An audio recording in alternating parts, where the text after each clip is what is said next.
Hello, everybody. I am about to just present on the slide that we had during our first ever face-to-face WomenEd Taiwan meeting. It was fabulous. There was lots of lovely ladies there, and we learned a lot from each other. But I did have to sort of whistle-top tour through what WomenEd is. So I thought I'd give it a little go here for you guys. So I'm Jess Gosling. I am a leader for WomenEd Taiwan alongside Jaya and Jessica. So first, we're going to present perhaps. So this is WomenEd in a symbol. I won't talk to a great deal about every part of it, but what we'll focus on first is that the strategic plans come from the UK, and then they move out country by country, and within the countries there's regional groups as well. So the strategic plans, they're really great, rooted in grassroots movement. It's ethical and inclusive. We're trying to be 10% braver as women. We follow our values, and we're not for profit. So really, the crux of WomenEd and everybody who volunteers for WomenEd is to increase representation of women in leadership roles, but also to support one another as teachers in our environments. We look to challenge and change the community and work together. We collaborate. The vision is to nurture the confidence of women in education, and we put ourselves forward for opportunities to support one another. And should there be any difficulty, we bounce back from those opportunities and we try again. We also know where our non-negotiables are when looking at positions, and where we're prepared to compromise, and we're very clear on those. The mission of WomenEd is to empower more women in education to have the choice to progress on their leadership journey. So I think this is a very nice set of images, which was discussed quite a lot in our meeting, that often men can go up the ladder very quickly. They have less complications than perhaps women who are in and out of the workforce due to different reasons, due to child caring or looking after elderly, or for a whole range of reasons that they cannot be in work quite as much as men often are. So the WomenEd values, there's clarity. We understand all the issues in education. We're clear about what our goals are. We communicate, we speak out, and we're heard. We connect with one another in multiple ways. The best way that we currently have is Twitter. So we use social media for that. Face-to-face meetings like we've had already, and events where we can actually join together. And it's a global movement. So what I find most fascinating with WomenEd is that you could need some advice on interviews or on your CV or leadership advice, and you can just hashtag WomenEd in Twitter, and then you could have lots of replies from people all over the world that are willing to help you or meet with you or talk with you, which I think is fantastic. We collaborate, and that moves on quite nice. Everybody pitching in to help one another move up the ladder and to move into maybe better teaching positions. It's about gaining confidence. So understanding that you can be a leader. It's I am statements instead of I could be, or if I have this role, I should. It's being more assertive, addressing that confidence gap.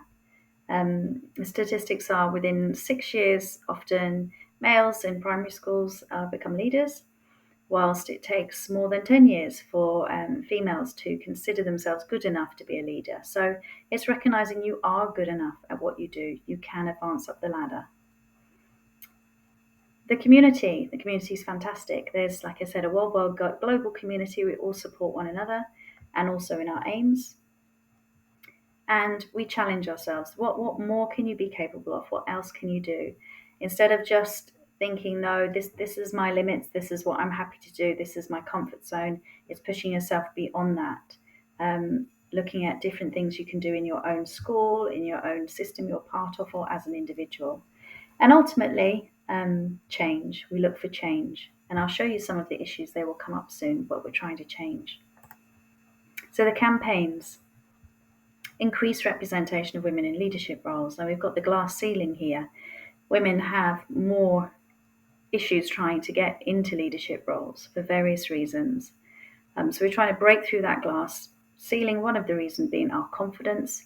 We have support from other women who are already leaders, and often they will become mentors. So should you want to make that step, you could have a mentor to help you get through that glass ceiling and become your first leadership position.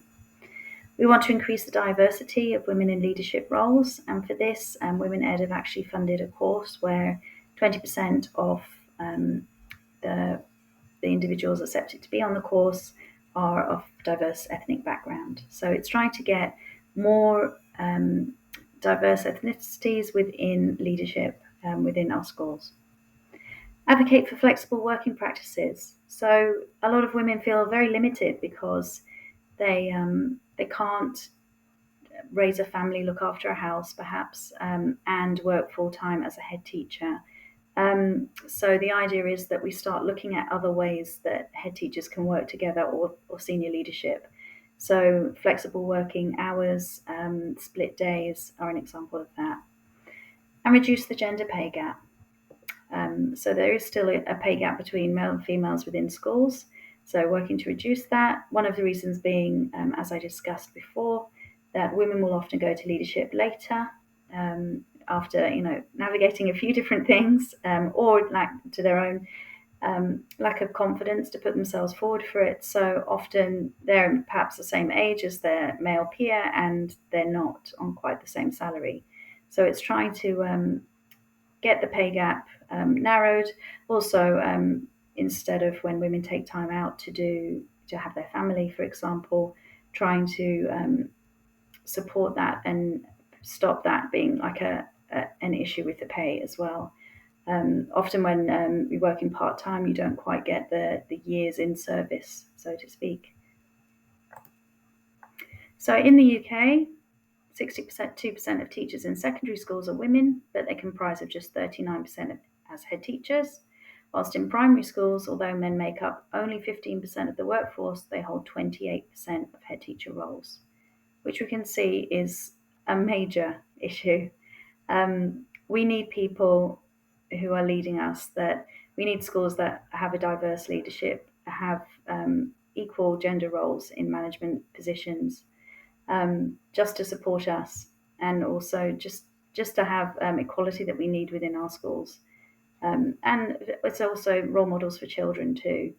They need to see people like them in leadership positions. International, the statistics are yet unknown, and there will be more research in this area, I'm sure. Women leaders. Women educators who step up to lead shouldn't be shoehorned into the man-sized mold, one they cannot fill. So this has come from Hannah Wilson, who had a chapter in 10% Brave, a fantastic book. And I can really very much agree and appreciate that statement, because whenever I think of leadership, and male leadership particularly, I have one view of it. I may have had a few people who have deviated out of that, but generally it's quite authoritative. So knowing that I couldn't be that person would limit me to want to go into leadership. So it's understanding that we don't have to lead that way. We shouldn't lead that way. We can choose our own way of leading and what suits us as females. So as she's quoted Germaine Greer, we need to break out the mold and create a female-shaped space in which we lead. Okay, there is a space for us there. So our network's over 30 networks in 20 countries. We're one of them. You can see on the map here. I hope we get added soon. So again, brilliant to have this huge community which we can support each other. There are webinars regularly advertised. If you look at Eventbrite and you put hashtag WomenEd, you'll see lots of free webinars supporting different aspects of the job hunt, and also issues such as gender equality and the pay gap. So there's a lot of interesting resources you can actually access through the worldwide community. Our impact, currently there's more than 41,000 followers on Twitter for WomenEd. On our site, this was off beginning, like 2 weeks back, there was 54 followers of WomenEd Taiwan on Twitter, 100 on Facebook, and it's still growing and growing and growing. Where there's WomenEd blogs and newsletters, huge amount of network leaders, myself included, and unbelievably 8,500 people involved in the global and regional events. So there's going to be an event for absolutely everybody. Currently, WomenEd are collaborating with the Department of Education in England, looking at flexible working and diversity, but internationally, they're also working with the Education Collaborative for International Schools. So we're hopeful for some changes there. They're shortlisted for the Outstanding Diversity Network, and they've published 2 excellent books, which detail, of course, what WomenEd's about, but also different people's experience in leadership as women. So they're fascinating reads. And here are the 2 books. So the contacts and channels, there's a Facebook, this is a web page. They have a newsletter, they email, Instagram, there's Twitter, YouTube. So whenever there's an event, it's often posted on YouTube. So you can watch it in your own time, because obviously we all have extremely busy schedules. It's really hard to keep up with CPDs, webinars, and the time difference. So if you subscribe to WomenEd on YouTube, you can watch it in your own time. With us, of course, with Taiwan, we have Twitter and we have Facebook. And what can we offer WomenEd Taiwan? Well, we're really trying to learn from you.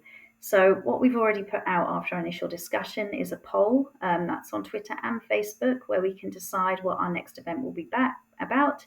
It's going to be on Zoom, because a lot of people were sad they couldn't attend because they don't live in Taipei, and it'd be nice to open out to more people. So have a look on Twitter and Facebook.